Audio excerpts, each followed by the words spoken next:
Yasmine Djebel et Sarah Andrès. Je vais vous présenter rapidement l'une et l'autre.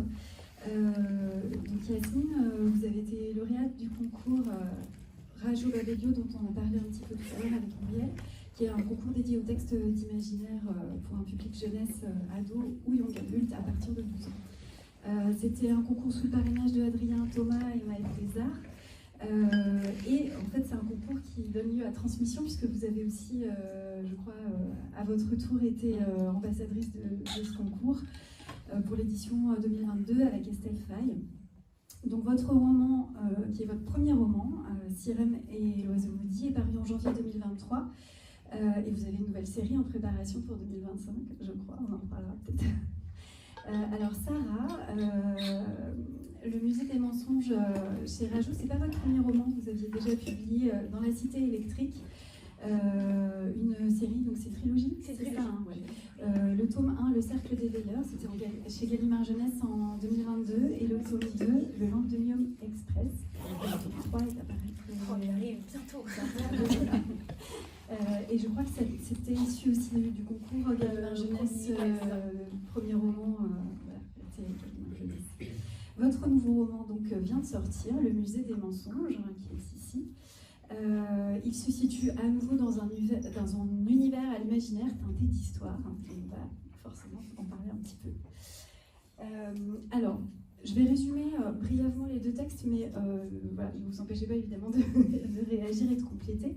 Alors, Sirem et l'oiseau maudit, ça raconte la quête de Sirem, une jeune orpheline suite à la guerre des astres, qui a été recueillie par Ziri, qui l'a fait travailler dans l'immense bibliothèque de la cité, où elle doit opérer une sélection très précise des ouvrages à pouvoir intégrer cette bibliothèque.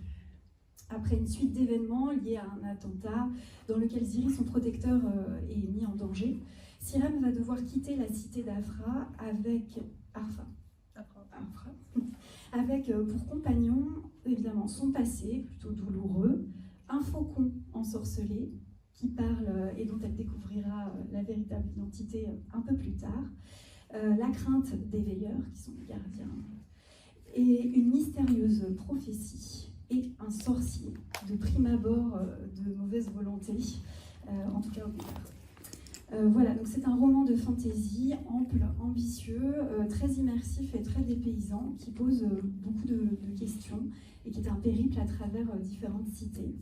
Tout ça sous multiples influences, dont la plus grande est finalement assez rare en imaginaire, les légendes berbères, mais on verra pas seulement.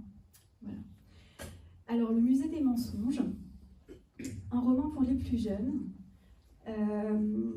Voilà, on est plus aux alentours de 10-12 ans pour un lectorat un peu plus jeune. Là, on est vraiment dans une aventure familiale au sein du muséum. Donc, c'est un grand musée appartenant à la famille Belladone, qui sont en fait menteurs professionnels, on va dire, de génération en génération. Si bien que dans le musée, on ne sait plus très bien ce qui relève de la réalité ou de l'invention.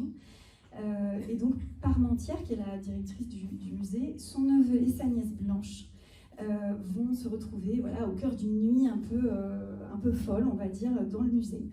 Le musée en proie à la présence malveillante d'individus appartenant vraisemblablement à une société secrète dont l'objectif pourrait bien être de détruire le musée et la famille Belladone par la même occasion. Il y a beaucoup d'humour dans ce roman, une adresse au lecteur dès le départ qui est assez savoureuse, hein, le fameux pacte avec le lecteur. On vous laissera aussi découvrir, ça je pense que ça va bien plaire à une partie du public ici, on vous laissera découvrir le sort réservé aux bibliothécaires également. Alors ma première question, en fait, j'aurais envie de vous demander ce qui vous a amené à l'écriture et pourquoi en jeunesse. Ce qui vous a amené à l'écriture de littérature de l'imaginaire, on a parlé de Pierre Bottero tout à l'heure. Est-ce que vous êtes des lectrices de ce type de littérature? Et puis évidemment, qu'évoquent pour vous les noms de Pierre Bottero, on a parlé de Manon Fargeton, Maëlle Bézard, Holly Black, qui sont des grands noms de cette littérature, et la maison d'édition Rajo dans laquelle vous êtes publiée. Voilà, est-ce que c'était des choses qui évoquaient déjà des prémices chez vous? J'y vais, d'accord, je me lance. Est-ce que ça marche? Non. Et là? Oh, génial. Alors, comment j'en suis venue à l'écriture? Je pense que j'ai toujours un peu écrit. Pourquoi l'imaginaire? Parce que c'est ce que j'ai presque toujours lu et je continue à en lire même pour le plaisir. J'alterne. Maintenant, je lis aussi des romans pour les grands, mais je continue à lire avec grand plaisir toutes mes collègues, tous mes collègues, et puis pour tous les âges. Je pense que si j'ai commencé à écrire ça, c'était parce que moi, c'était mes petits projets récréation. J'ai écrit une thèse. Donc toute la journée, j'écrivais des choses un peu ennuyeuses qui n'intéressaient que 3 personnes dans le monde entier. Mais du coup, je m'autorisais une petite récréation, 1 heure d'écriture par jour, voilà, sur de l'aventure, quelque chose qui me faisait du bien. Et c'est comme ça, du coup, grâce à la rigueur de ma thèse finalement, au bout de 1 heure plus 1 heure plus 1 heure tous les jours, ça a fini un premier roman. Et donc du coup, voilà, je me suis lancée là-dedans. Ça ne veut pas dire que j'écriverai toute ma vie que pour les jeunes. Et même les tranches d'âge, il y a plusieurs choses qui m'intéressent, donc voilà, mais ça s'est fait naturellement, parce que c'est ça qui m'amusait, parce que je lisais ça aussi pour le plaisir. Tu parlais d'un souvenir de Pierre Bottero, et tout de suite m'est venu le souvenir de cette gifle monumentale que m'avait donnée ma mère, parce que j'arrivais pas à lâcher le bouquin. Je crois que c'était d'ailleurs le tome 2, La frontière des glaces. Et en fait, j'étais sortie de la chambre que je partageais avec mes frères et sœurs. Et je m'étais mis dans le couloir avec une petite veilleuse. Et ma mère ne supportait pas la lumière à nuit. Donc jusqu'à 2h30 du matin, ça fait vraiment la grande veillée. Je devais être en 3h, non même pas, 5e, 4e, un truc comme ça. Et elle m'avait confisqué le livre. Et donc oui, j'étais une grande lectrice d'imaginaire. Donc ouais, je lisais tout ce qu'il y avait au CDI. Mon auteur préféré, c'est Jean-Claude Morleva. Et c'est là que j'ai découvert ensuite, donc oui, Jean-Claude Morleva, parce que du coup c'était des petits livres, alors j'étais un peu impressionnée au début, puis au final je suis passée par les plus gros, parce que c'est vrai que la Quête des Woulen en grand format, c'était quand même... Et c'était vraiment la première saga de fantasy française, et effectivement ça se passait en plus dans un collège, avec ce personnage de Saline qui m'avait beaucoup marqué quand j'étais collégienne moi-même. Et en fait, j'ai toujours beaucoup lu. Après, je suis passée sur d'autres lectures. C'est vrai que j'avais délaissé un petit peu l'imaginaire. Je m'y retrouvais plus, on va dire. Et, mais jamais écrit. Vraiment petite, pas à part quand j'étais obligée en cours de français. Mais pas du tout. Ensuite, j'ai fait des études très scientifiques. Alors moi, du coup, j'ai été kiné en médecine de l'adolescent. J'ai un diplôme interuniversitaire en biomécanique de la marche, donc je travaille sur tout ce qui est exosquelette, prothèses et tout, mais vraiment rien de... Et c'est en fait avec le contact avec les adolescents au travail, j'ai travaillé 9 ans avec des ados, et de me rendre compte qu'en fait l'imaginaire ça parlait pas à tous, et je trouvais ça bien dommage. Donc moi quand je forçais un petit peu, du coup tu lis quoi, tout ce qui était, quand je parlais de mes lectures avec eux, ils me disaient ouais mais toi tu lis des trucs de Babtou, je disais ok, défini. Et pourtant c'était des lecteurs d'imaginaire parce qu'ils lisaient beaucoup de mangas, de BD. Genre, disais mais Naruto c'est de la fantaisie en fait, hein. C'est des ninjas, ouais, mais ils font de la magie, hein. Voilà, ils bougent les doigts, il y a des techniques, et j'avais du mal à trouver du coup ce passage et à proposer des choses qui les, comment dire, plus inclusives, et c'est de là qu'en fait j'ai commencé à écrire vraiment par envie de montrer que non, l'imaginaire c'est pour tout le monde, et qu'une double culture ça pouvait être aussi une richesse. Donc voilà, j'avais quand même cette idée assez précise, et honnêtement je pensais écrire ce roman et partir, mais je suis encore là.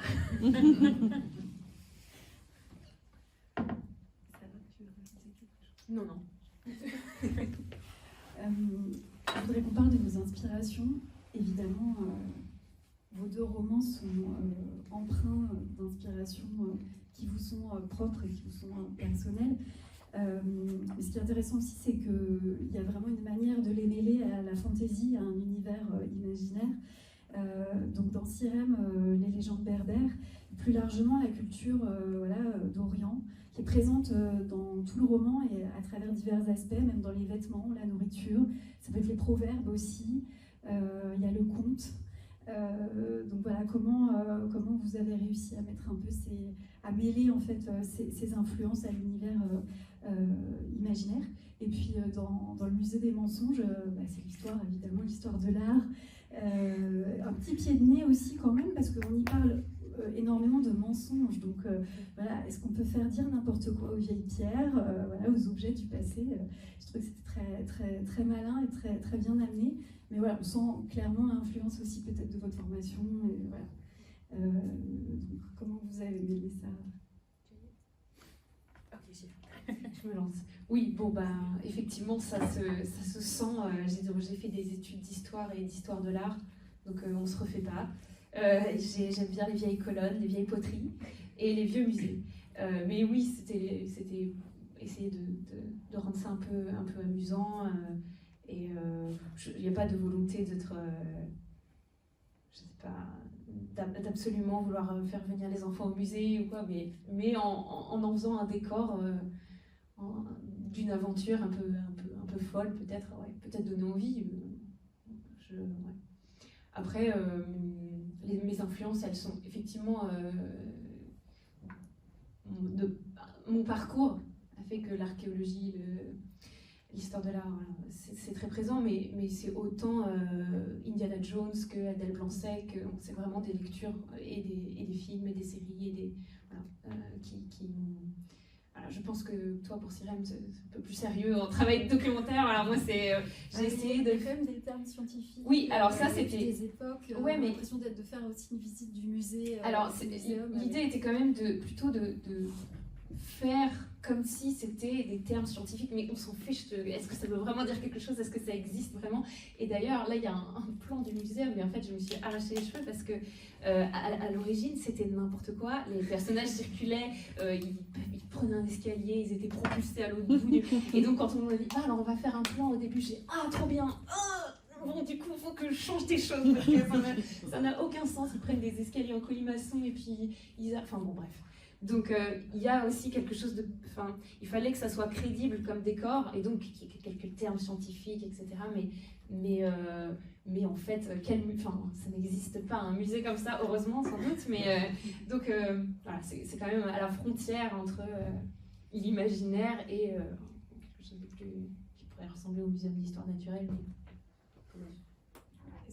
Ce qui est rigolo aussi, c'est que quand on le lit, nous, lecteurs, en fait, le pacte est passé, on adhère complètement, alors qu'effectivement, si ça se trouve, on a des choses qui sont totalement fausses voilà, dans le musée, et on adhère, mais aussi il y a ce petit pacte avec le lecteur, où au départ, on a compris, voilà, tout de suite, on sait que cette famille invente, et que peut-être on est totalement dans le faux, et voilà, c'est ça qui est amusant aussi. Après, ma rigueur d'historienne m'interdit de mettre des choses complètement fausses avec des datations qui sont complètement incohérentes. Je serais trop crispée, mais c'est vrai qu'il y a effectivement ces licences-là. Ça se voit qu'on a travaillé avec le même éditeur parce que moi aussi j'étais traumatisée du plan. Je me souviens d'avoir fait ça.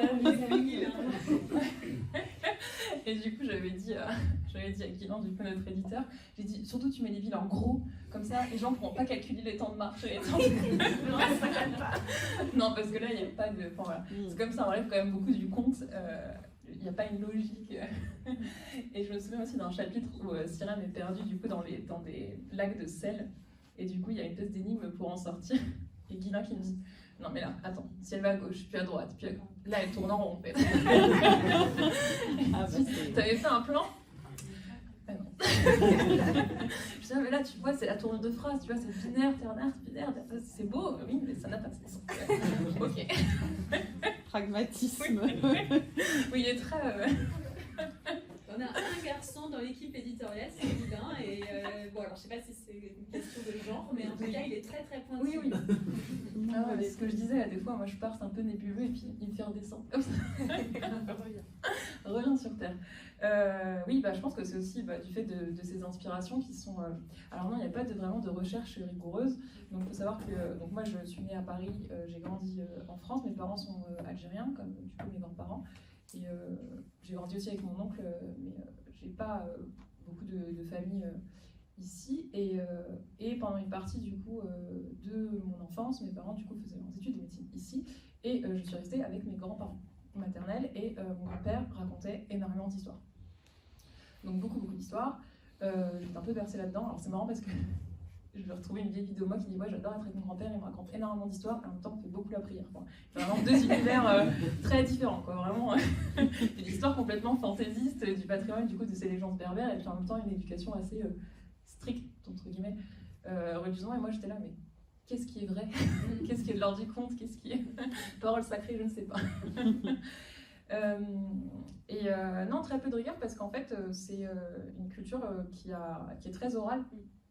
Et je me rendais pas compte en fait, à l'époque de cette richesse, et du fait que c'était écrit nulle part, que voilà, il n'y a pas vraiment de moyen de la trouver, du fait déjà de la colonisation et du coup d'une islamisation aussi, les années 90 où j'étais en Algérie, il y avait une guerre civile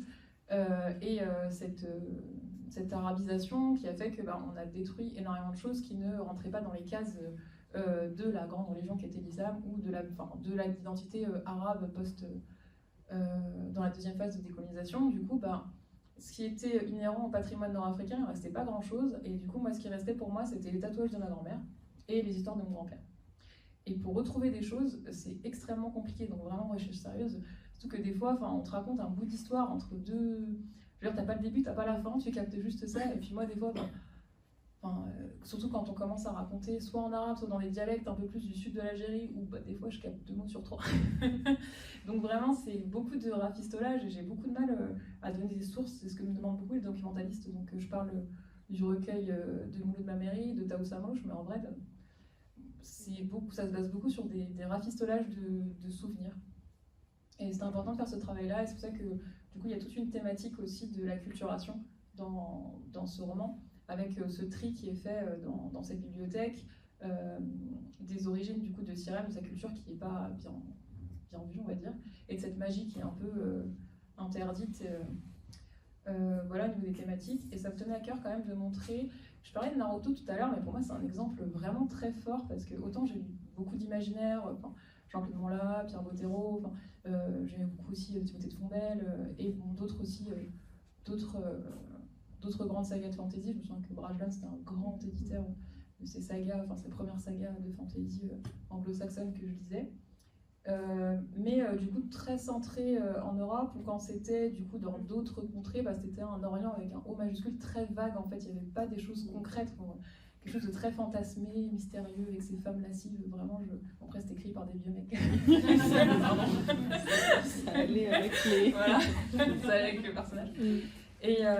Mais pas quelque chose de très concret, et quand j'ai découvert du coup le manga, j'étais une grande fan de manga, et l'animation japonaise, qui est très ancrée en fait dans la culture nippone, j'ai découvert qu'on peut faire de la fantaisie avec d'autres matériaux, sans être sur quelque chose d'orientalisant en fait, ou d'exotisant, et qu'on pouvait faire de très belles histoires. Et Naruto, c'est un bon exemple de fantaisie, parce que c'est de la fantaisie médiévale, sauf que ça ne se pas de l'Europe, quoi.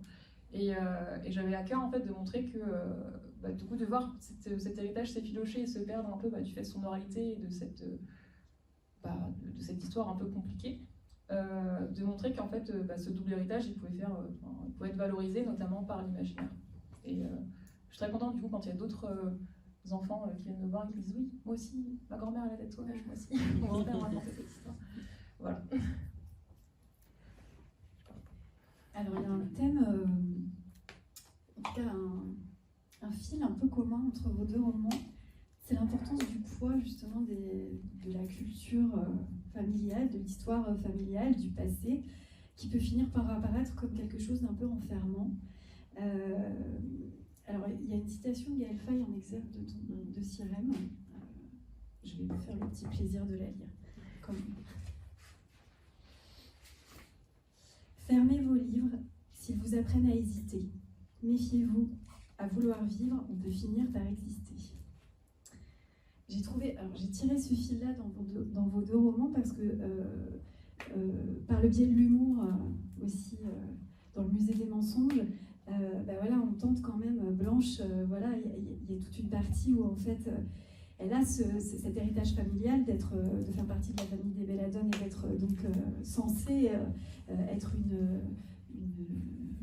maîtresse dans l'art du mensonge.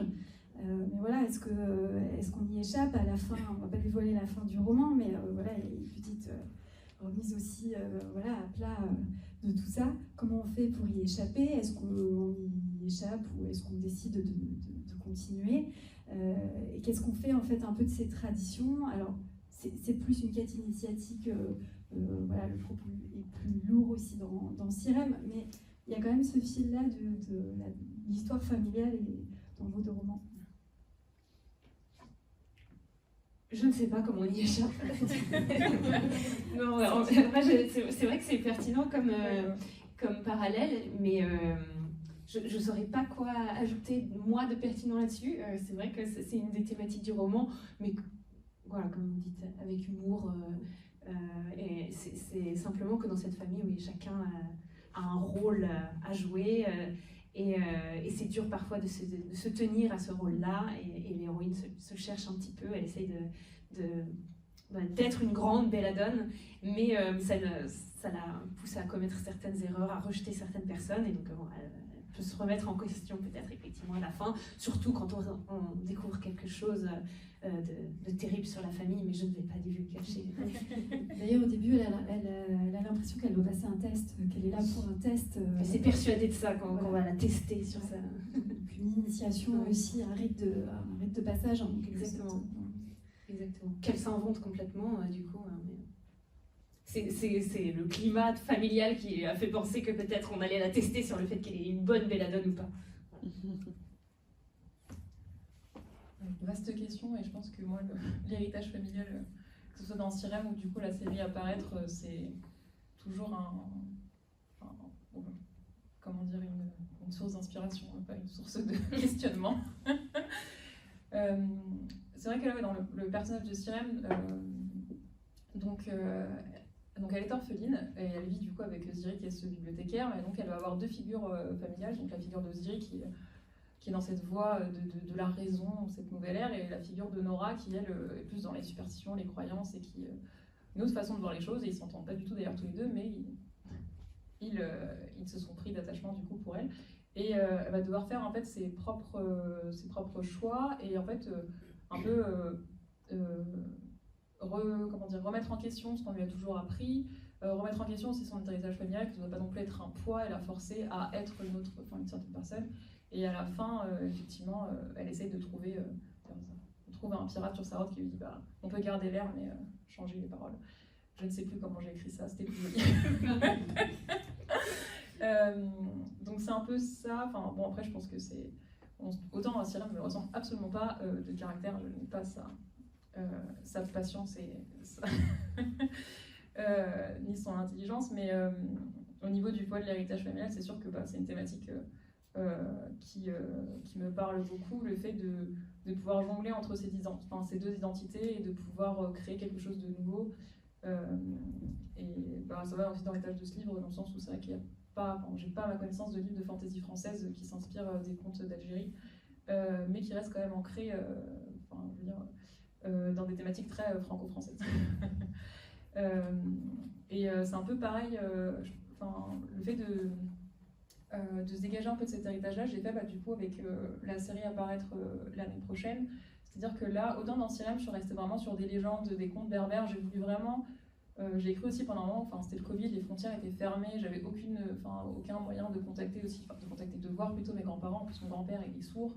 Je veux dire, le téléphone c'est compliqué. Du coup, j'avais vraiment cette envie de figer un petit peu tout ça. Donc les inspirations sont quand même très Miyazaki, mais aussi très lié à ces contes-là. Et sur l'autre série, je me suis un peu plus éclatée avec un syncrétisme, du coup c'est le talisman des 4 dragons, à mélanger ces inspirations japonaises, iraniennes aussi, perses, et du coup ces légendes-là, et de faire quelque chose d'un peu plus en fusion, et de dire en fait c'est mon héritage, on fait ce que je veux, et en fait moi j'aime ça, du coup je vais mélanger plein de trucs cool que j'aime bien.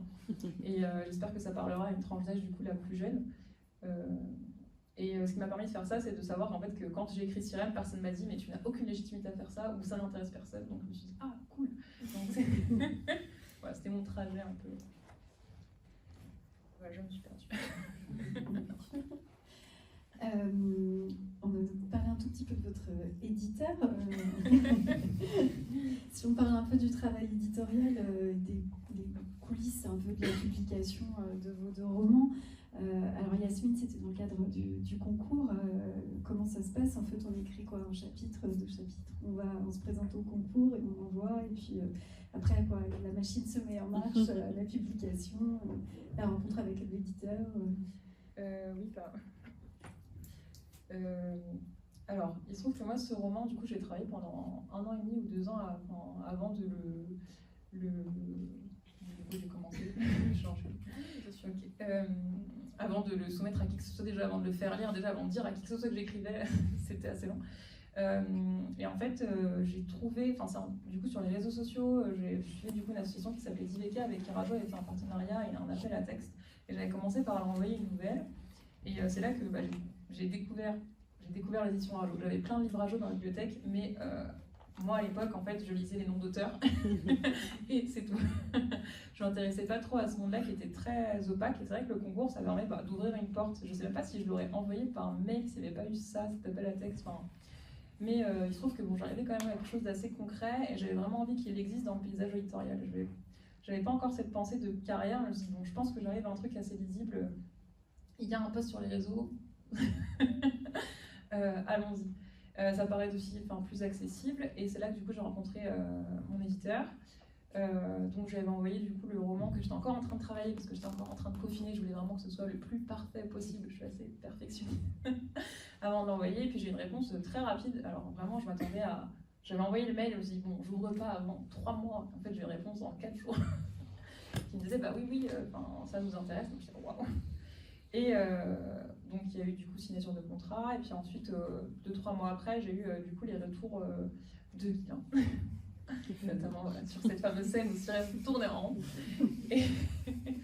Et c'était vraiment très enrichissant parce que du coup on nous apprend à pousser notre texte pour qu'il soit le meilleur possible. Et c'est vrai que ça s'est très bien passé parce que j'avais en face de moi quelqu'un qui avait très bien compris mes intentions et qui a fait en sorte que ce soit beaucoup plus clair. Alors pas tant que je disais au niveau de la forme, mais plutôt au niveau de l'histoire, parce que comme ça s'inspire de contes que j'ai un peu cousus entre eux.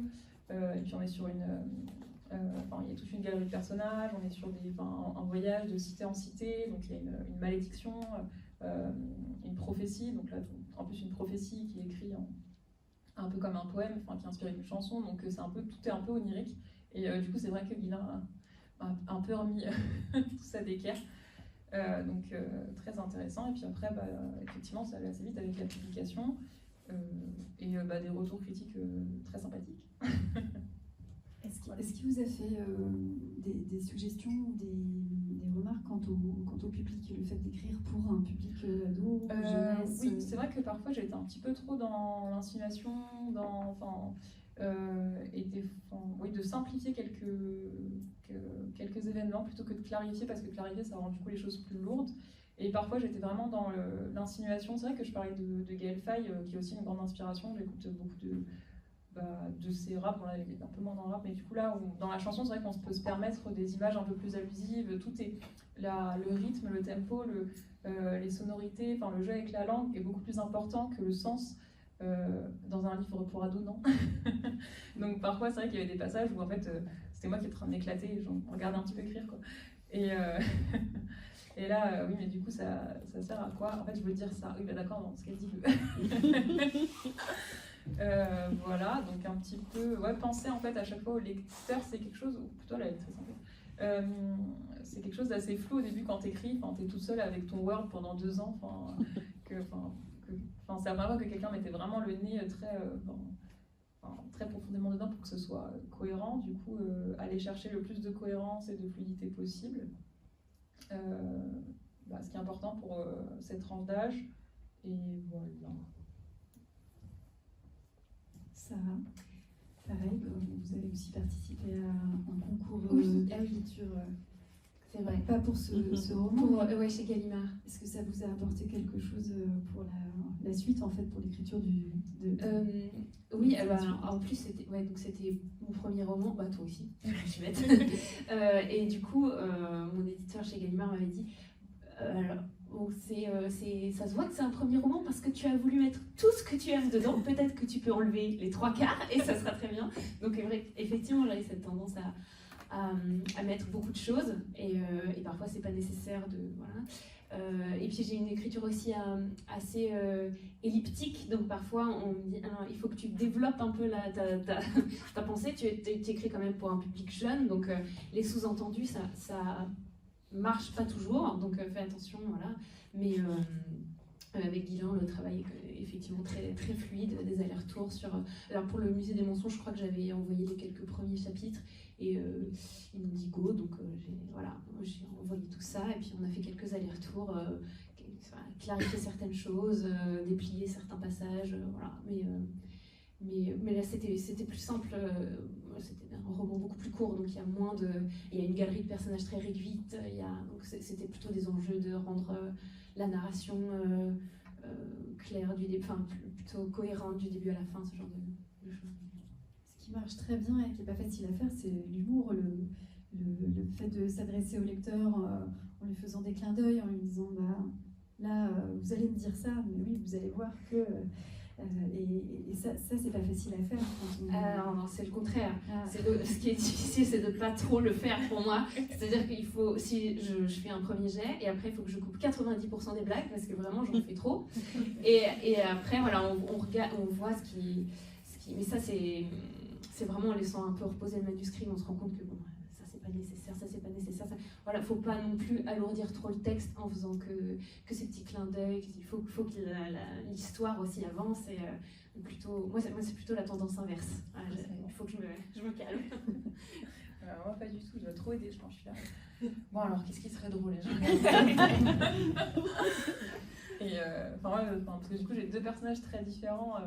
Donc Cyrielle qui est très calme, réfléchi, posé, vraiment... qui était un peu chiante au début dans les premiers passages. Et je dis heureusement qu'il y a une galerie de personnages assez haute en couleur pour dynamiser le truc. Le héros, c'est bien quand le héros est un peu plus... Oui, voilà, mais souvent c'est jamais le personnage préféré de tout le monde. J'adore Camille, j'adore Neji, mais trop drôle. Et non, je dis Cyrielle, pas. Et en fait, je pense que c'est le contraste. Après, j'ai beaucoup joué avec ces contrastes. Et du coup, la série jeunesse, je voulais quelque chose vraiment de très différent, une narration plus dynamique. Enfin, vraiment, le personnage de Neyla, c'est une vraie canaille. Et du coup, là, j'étais là, mais attends, mais. Et puis, des fois, tu fais des trucs entre crochets, et là, réplique cinglante. Ou alors, image drôle. Comparaison blague. Là, je dis, bon. Là, je suis pas inspirée, mais... Et puis, du coup, j'écoute beaucoup. C'est vrai que après, je me souviens des choses que les jeunes m'ont dit. Je pique beaucoup de trucs à mes frères. Et je suis là, ça c'est drôle, et puis tu sais, voilà, non, moi c'est un peu l'inverse. Je suis là, non, il faut rajouter une blagounette parce que sinon c'est horrible.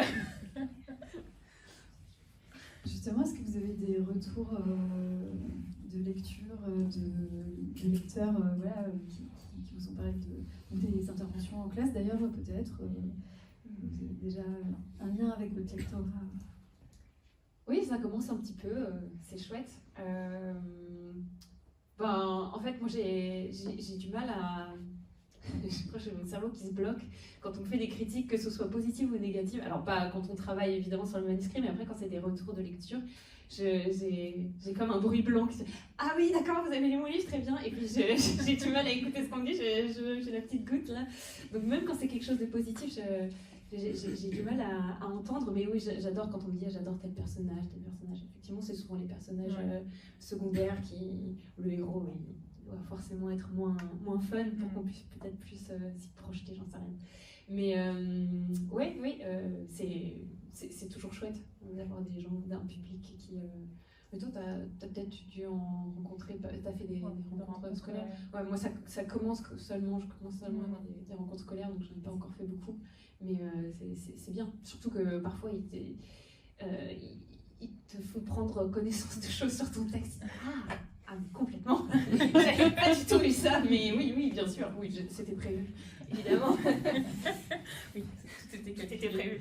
C'est vrai que moi, ça fait 1 an et demi maintenant que Cyrielle est sortie. Et je suis contente parce que j'ai encore du coup des invitations et des propositions, notamment en classe. Après, c'est vrai que j'ai la facilité avec le public adolescent parce que j'ai travaillé 9 ans avec des adolescents. En plus, dans un contexte à l'hôpital qui est sur des hospitalisations très longues. J'étais en pédopsychiatrie et en neuro, cancéro, bref. Et du coup, j'avais beaucoup ce contact avec le public adolescent. Et c'est vrai qu'à l'occasion de rencontres, j'ai pu avoir beaucoup de retours. Et ceux qui m'ont le plus touchée, c'est j'ai retrouvé mon prénom dans le livre. Oui, tu parles de ce plat, je le connais. Enfin voilà. Enfin vraiment, c'est ceux qui m'ont le plus touchée. Où du coup, ça s'est inspiré de cette légende. Ou alors des gens en fait qui ne connaissaient pas, qui n'avaient pas qui ont cet héritage culturel, mais qui n'ont pas eu la chance. Bon, moi je dis la chance, mais chacun a sa vision des choses, mais de pouvoir l'approfondir et qui se sentaient, comment dire, en fait, qui pour la première fois voyaient cet héritage pas comme quelque chose de lourd à porter, mais comme quelque chose de merveilleux, parce que même s'il y a des thèmes un peu qui peuvent être durs dans Sirem, il y a ce côté merveilleux, et j'ai vraiment de mettre en valeur tout ça, et de par la poésie, de par les histoires, de par les blagues, de partout, en fait, d'en faire quelque chose de positif. Et j'ai vu que ça avait touché beaucoup de lecteurs de se voir en fantaisie. Enfin, c'était pas une expérience qui était rare en fait, ou pas du tout. Et non, ça c'est les retours qui m'ont plus touché. Ou quand je vais en classe, en fait, souvent, du coup, les profs qui me disent mais en fait, ce gamin il parle jamais. Et là, du coup, il est intéressé notamment sur de tatouage ou de contes. Ou alors, de voir que ça les intéresse. Du coup, c'est de l'imaginaire, qui n'est pas du tout d'imaginaire, mais comme il y a des références communes, ou alors cette notion de double culture, en fait, de la transformer du coup en merveilleux. C'est vraiment les retours qui me touchent le plus. Après, on est toujours content quand on vous dit c'est bien écrit, personnage attachant et tout, mais c'est vrai que ces retours-là, c'est vraiment ceux qui m'ont motivé du coup à continuer à écrire, et notamment du coup pour une tranche d'âge plus jeune, parce que j'avais souvent, ce que je disais tout à l'heure, en fait, des mamans ou et des fois aussi des prescripteurs, des bibliothécaires. Vous n'avez pas quelque chose dans une tranche d'âge plus accessible, ou une tranche d'âge un peu plus petite du coup. Je dis et moi je disais il y a celui d'Adrien, il y a celui d'Estelle, il y a cette collection et tout. Non mais comme Sirem. Et là je comprends. Ah oui d'accord. Et je dis non, je crois que ça n'existe pas. et du coup c'est pour ça en fait que je suis partie sur cette tranche d'âge là, à force en fait de demande des lecteurs, parce que sinon je pense que je serais retournée sur de l'ado, peut-être même peut-être un jour de l'adulte, je mettrai mes connaissances en prothèse et en exosquelette. Ça viendra un jour. On a peut-être le temps de lire un petit extrait ici. Tu commences. Comme tu veux. Ah, non, mais ça, vous allez y passer tous les les deux. Ça marche. Allez, c'est parti. Je m'arrête où?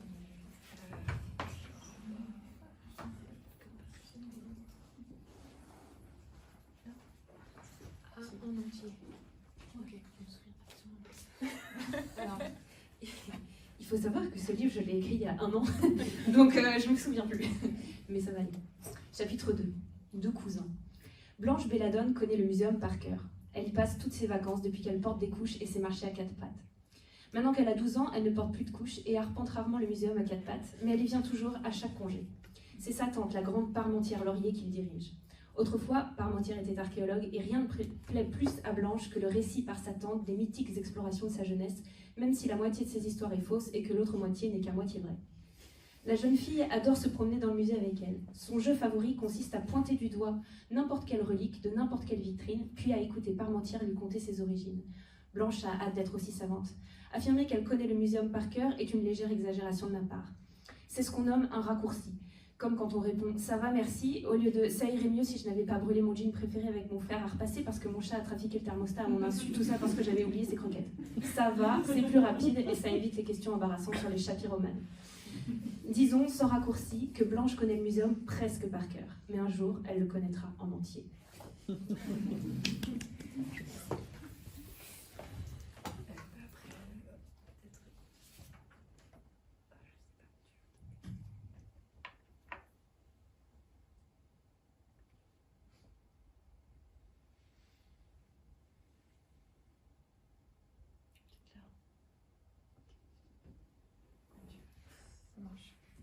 Et pareil, ça fait longtemps que j'ai pas été dans la tête de Sirem. Et voilà, Naïla ne lui ressemble pas du tout. Alors, j'ai perdu la page, bien sûr. Alors, chapitre 1, l'incendie. Chassé par la mer contre un flanc de montagne, l'aspect d'Afra n'aurait dû figurer sur aucune carte. Pareil à n'importe quel village jalonnant la côte, elle se ramassait en un enchevêtrement de bâtisses blanchies à la chaux, de galeries à colonnes et autres fontaines carrelées. Afra se trouvait être de loin la plus petite des cités de la constellation. Pourtant, Elle apparaissait aussi bien sur les atlas les plus somptueux que sur un plan griffonné à la hâte par un voyageur incertain. Et la raison en était la suivante. Tous les jours, sur la place centrale, se tenait un marché. Sur ces étals se côtoyaient tapis noués en laine colorée, bijoux d'argent sertis de couronne, plateaux de cuivre ciselés, cafetans brodés d'or. Tout cela se dénichait ailleurs, sans que rien n'égale ce que l'on trouvait ici. Par bateau, à cheval ou à dos de dromadaire, on affluait des 4 coins du pays pour acquérir une des merveilles de celle qu'on appelait la cité-marché. En cet après-midi d'automne, comme chaque jour de l'année, une foule inondait les rues. Parmi cette marée humaine, une autre sorte de clientèle voguait à contre-courant. Longeant la digue, elle tournait le dos à la place centrale et continuait son chemin vers une demeure à la façade décrépite. Sans une once d'intérêt pour les tapis, sans un semblant d'envie pour les bijoux, sans même un regard pour les cafetans, ces curieux individus se dirigeaient vers le jardin de Ziri. Perché sur un repli rocheux, celui-ci surplombait la cité, à l'abri du soleil et des vents. Une succession de marches inégales s'insinuait tel un serpent dans sa végétation sauvage jusqu'à un portail arqué, toujours désireux d'avaler un nouveau cortège. Mais ce jour-là, la porte du jardin était close. De l'autre côté, Ziri, homme massif à la barbe nacrée, se tenait assis sur un tabouret de bois. Bras tendus devant lui, il présentait une peau boursouflée de cloques du coude au poignet. Une jeune fille se penchait sur sa brûlure, un linge de contour de... Je suis désolée, je préfère écrire que lire. Une jeune fille se penchait sur sa brûlure, un linge de coton imbibé de graisse entre les mains. Enroule-le en épi, de manière à ne pas faire garrot, dit Ziri. L'adolescente plissa son nez constellé de taches brunes, puis se mit à bander la plaie sans aucune délicatesse. Le vieil homme tressaillit. D'un grincement sonore, le tabouret protesta sous son impressionnante carrure. « Sirem, se plaignait-il, j'ai eu beaucoup plus de chance que lui, je t'assure. » « De la chance ?» Sirem n'avait pas pipé mot depuis son retour de chez l'apothicaire. La colère lui tenaillait l'estomac. Où était-ce la peur ? Quoi qu'il en soit, ce sentiment l'avait pétrifiée tout entière lorsqu'elle avait trouvé Ziri entourée de flammes et le bras fumant. « Moi, je l'aurais laissé brûler dans sa chemise, lâcha-t-elle d'une voix blanche. »« Bien sûr que non, affirma Ziri, comme pour se convaincre du contraire. Sirem se garda de le rassurer. Qu'aurait-elle fait à sa place ? Elle n'aurait su le dire. De toute façon, le problème n'était pas là. Pourquoi Ziri était-il intervenu ? Pourquoi avait-il pris le risque de porter secours à l'incendiaire qui s'était attaqué au jardin ?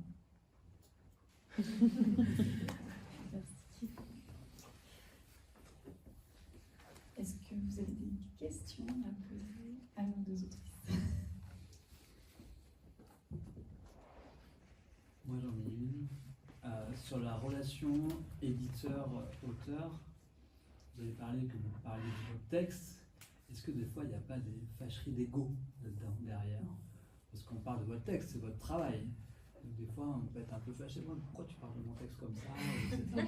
Alors on sait que c'est pour le bien du texte. Effectivement, parfois on tient à certains passages, certains personnages.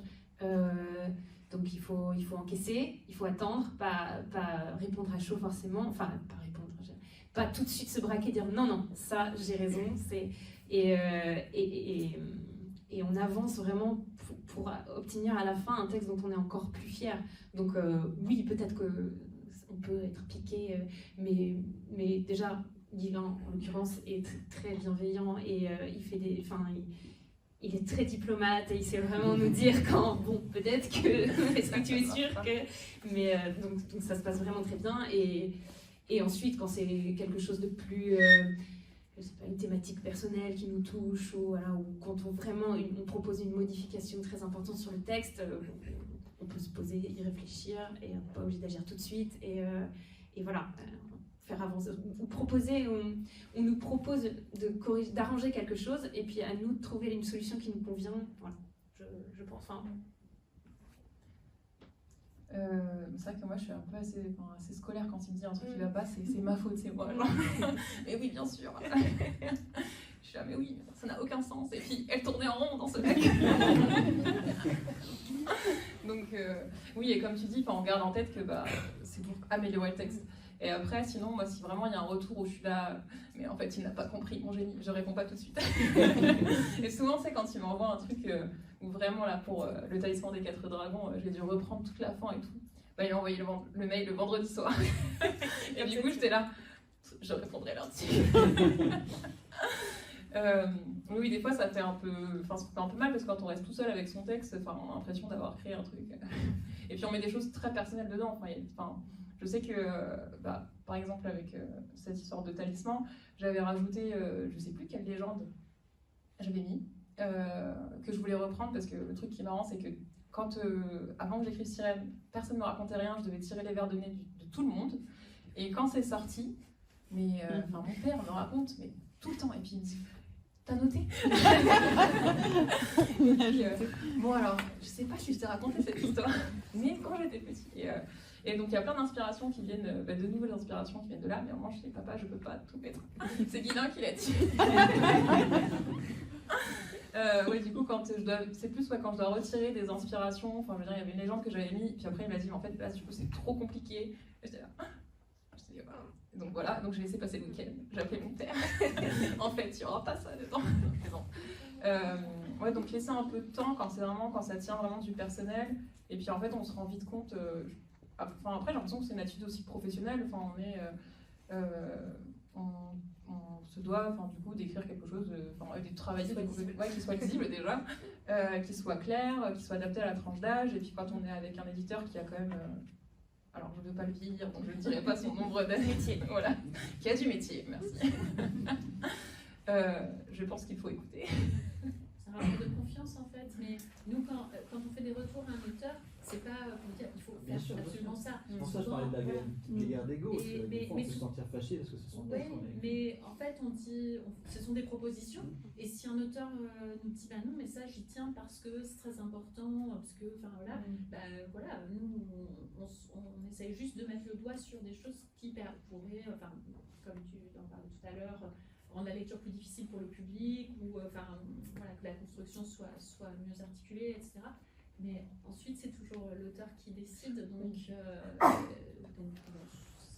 là vous avez un super éditeur, il faut bien dire, et puis un rapport de confiance aussi assez grand. Donc je pense que ça mais ça arrive aussi que des auteurs nous disent non, ça j'y tiens, je le laissais, et puis, là on s'incline, même si, alors là c'est l'ego de l'éditeur, ça aurait été beaucoup mieux en fait, pourquoi ne pas écouter, mais voilà, c'est un échange qui est de ce type, donc oui, on est conscient, c'est pour ça qu'on prend quand même aussi des gants, que cette matière-là, c'est assez personnel finalement, et qu'on essaye de dire les choses le plus pour pas blesser cet ego, mais cet ego, c'est en plus c'est pas cette créativité, cette création.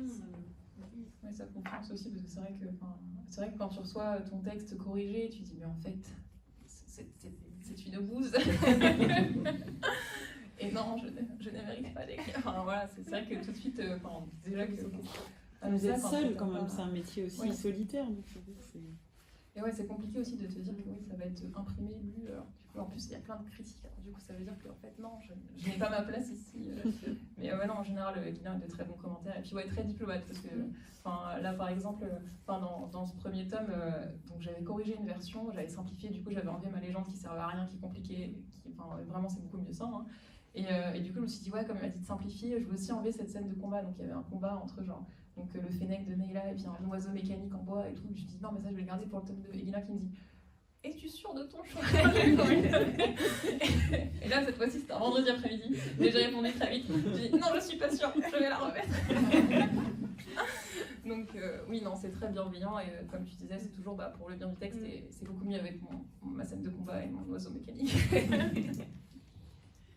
Mais à l'inverse, ça arrive souvent quand on lit des livres où on se dit mais par exemple d'auteurs très très connus, où je pense l'éditeur c'est difficile si c'est Michel Houellebecq, je ne sais pas, de dire ton texte ça va pas, il faudrait le raccourcir ou quoi, et souvent quand on lit des textes, parfois on se dit mais c'est dommage, ce texte il aurait mérité d'être un petit peu retravaillé ou quoi, et probablement que c'est difficile de dire des choses à certains auteurs qui sont, à moins d'avoir cette relation de confiance avec un auteur qui est devenu très connu. Ça arrive, justement, les auteurs ils aiment bien avoir cette relation-là, mais parfois un auteur représente aussi pour la maison d'édition, c'est énormément de ventes, donc c'est compliqué d'aller dire à un auteur très très reconnu, tiens, il faudrait enlever 10 chapitres, là ça va pas.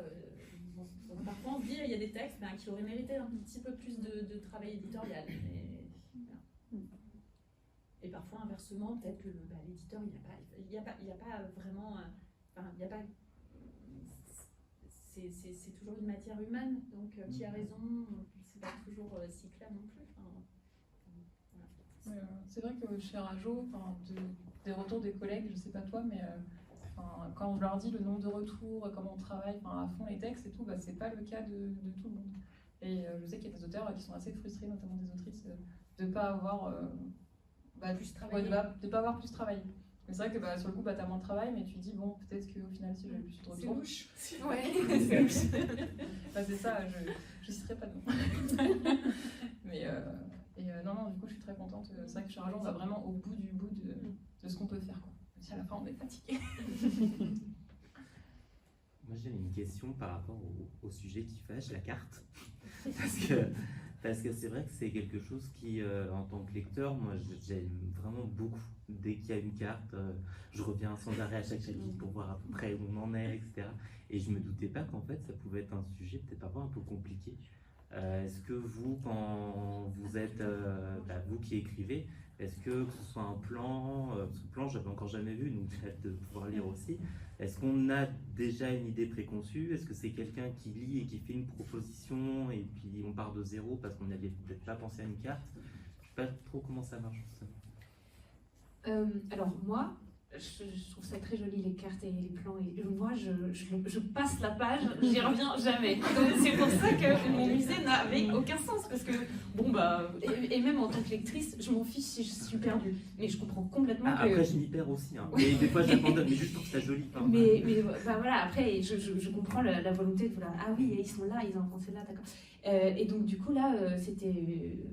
effectivement une proposition a posteriori, donc j'aurais peut-être pu faire mon petit plan au début et puis après, mais on a raccroché à peu près les wagons, voilà. Vous c'est plus détaillé, en plus c'est presque plus, je trouve c'est presque plus pour faire un petit peu curiosité que vraiment, est-ce qu'on a besoin exactement de savoir où ils sont dans le musée? Non, on s'en fiche, mais on a la liste Les des enfants salles. de 10 ans, parfois, Ils aiment bien, ça fait un peu maison de poupée, je trouve ça rigolo. Comment ça Et se puis, fait? Oui, comment ça se fait? Ouais, mais pourquoi?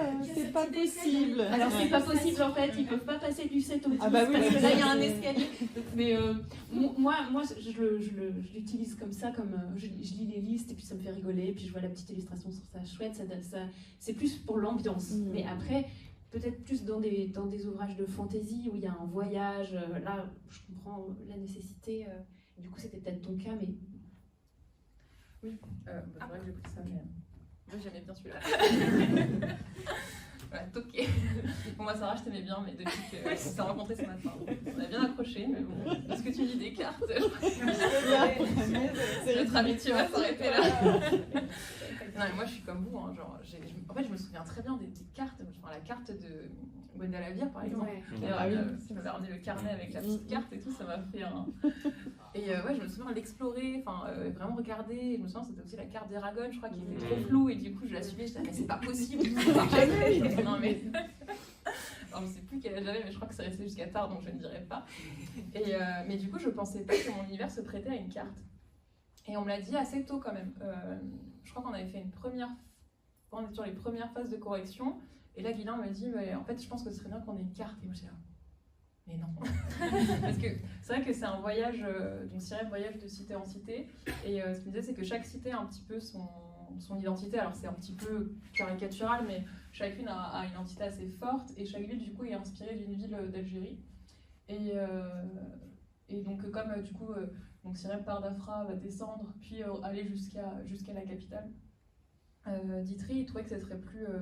on ancrait un peu plus le voyage, même si c'est toujours ce truc un peu onirique, et effectivement, au niveau des distances, etc., c'est pas... voilà. Et du coup, la carte est inspirée de l'Algérie. Hein. Et il trouvait que ce serait mieux. Donc, je dis, j'avais cette peur, parce que me connaissant, me rappelant, moi, enfant, en train de suivre les personnages, la petite carte, j'avais dit, voilà, d'agrandir, et finalement, je le vois plus comme une façon d'entrer, en fait, un avant-goût dans l'univers, et puis aussi de rappeler, comme chaque cité a un petit sous-titre, en fait, par exemple, la Cité d'Argent, etc.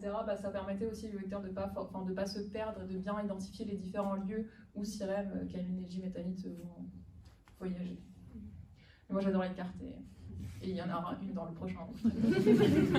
Et parfois, je vous parlais là de What's Up Burnous tout à l'heure. En fait, l'autrice, elle l'a dessinée elle-même. Donc la carte qui est là, c'est les dessins de l'autrice. Et ça nous arrive de temps en temps. Alors parfois, on ne les publie pas. On a juste parce que l'éditeur américain avait gardé la carte, qui est assez jolie. Mais parfois, au départ, on a souvent un petit croquis. Tu avais fait un Oui, moi j'avais fait un croquis. Mais d'ailleurs, il était dans les épreuves non corrigées. C'est un croquis que j'avais fait sur GIMP. Et quand je l'ai vu dans le truc, je me suis dit, ah ouais. Et c'était dégueu. Et Guilain m'a dit, non, mais c'est super et tout. Tu verrais ce qu'on a des fois. Je lui ai dit, ah bah, je veux pas voir du coup. Ça m'avait fait bien rire. Est-ce qu'il y a d'autres questions? Si, j'en avais une.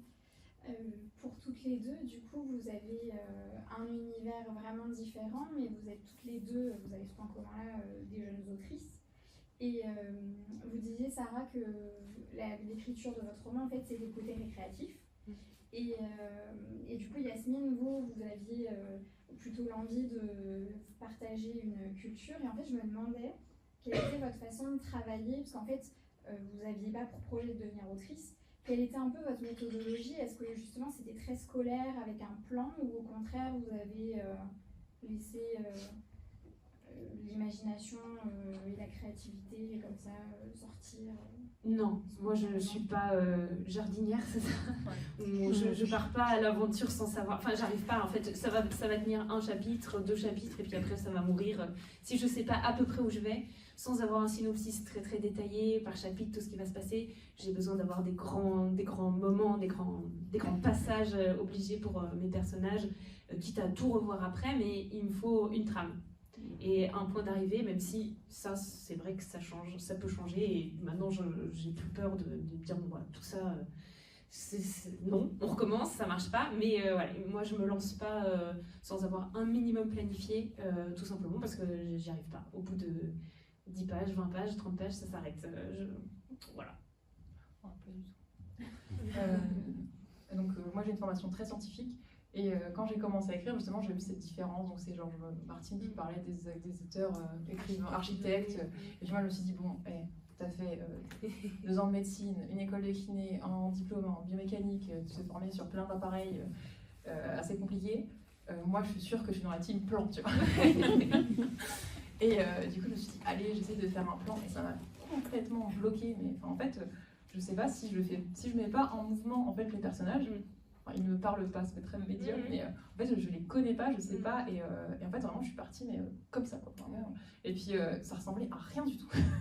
J'étais là, ah ouais j'aime bien ce conte là, et puis en fait il va se passer ça, et puis puis si on rencontrait ça, et puis vraiment j'ai des personnages qui sont arrivés comme ça, je me suis dit, ah ça c'est vachement chouette, et puis il suffit que je dise un truc et que j'aime bien, je fais, et puis je vais rajouter une lampe magique.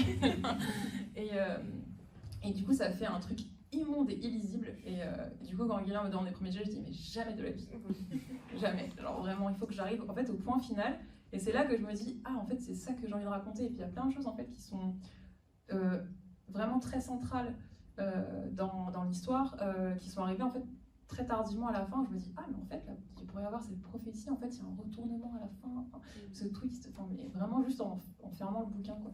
Mais du coup je réécris énormément. Et c'est pareil même dans l'élaboration de la série. C'est vrai que bon, du coup, pour montrer à mon éditeur que j'allais quelque part, j'ai fait des synopsis. Mais là, je me rends compte bien qu'en fait, en écrivant le tome 1, je me dis, mais Neyla, mais jamais elle ferait ça, c'est pas logique. Et en fait, on incarne le personnage et on se rend compte que ce qui est sur un tableau Excel, ça va pas du tout. Et des fois, je sens, quand je lis des intrigues, notamment en jeunesse, que ça a été... je sais pas, peut-être un peu trop planifié parce que c'est vraiment cousu de fil blanc et ça manque en fait, c'est pas assez organique, et des fois en fait de laisser un petit peu le personnage s'incarner. Bon alors des fois peut-être qu'on a une histoire qui est un peu moins équilibrée mais qui est beaucoup plus naturelle et des personnages beaucoup plus vrais, et c'est ce que j'aime beaucoup chez Jean-Claude Bourleva d'ailleurs. Des fois ces intrigues elles sont, on n'identifie pas forcément une structure dans ce qu'il fait, et on peut avoir des fois des ellipses, des longueurs, mais ça me gêne pas parce qu'il y a vraiment ce sentiment de vrai, et c'est vrai que c'est ce que je recherche, du coup ça me stresse un peu moins de partir même sans filet, même si évidemment derrière du coup ça ressemble à rien et qu'il faut vraiment beaucoup retravailler sa première matière. Du coup je l'ai écrit 5 fois entièrement. Non mais moi Ah aussi, oui. moi Ah aussi oui. j'ai beaucoup réécrit, hein, t'inquiète, c'est pas... Mais comme tu dis, parfois quand tu commences à vraiment connaître tes personnages, ils font toujours des trucs qu'on n'avait pas prévus, et bon, il devait faire ça, il ne veut pas le faire, ça ne marche pas, donc tant pis, je change tout. Surtout quand tu écris des sagas en plusieurs volumes, là... Et et puis c'est un peu cette théorie où bon là j'arrive à la moitié, je sais très bien que il y a un personnage, le personnage de Nejim qui est un des personnages préférés souvent en salon, on dit oui j'ai adoré ce personnage et tout, et en fait il arrive dans la deuxième moitié du roman. Et donc on dit à chaque fois de ne jamais faire ça, de ne jamais introduire un personnage principal, passer le midpoint en fait, le milieu. Et d'ailleurs c'était une des peurs, je me dis oh vilain il va me le faire sauter. Et en fait pas du tout parce que et je suis très contente qu'il soit resté. Donc il y a ces règles un petit peu rigides et au final il y a la forme que doit prendre l'histoire. Mais bon après il y a autant de méthodes d'écriture que d'écrivains et écrivaines. Merci. D'autres questions?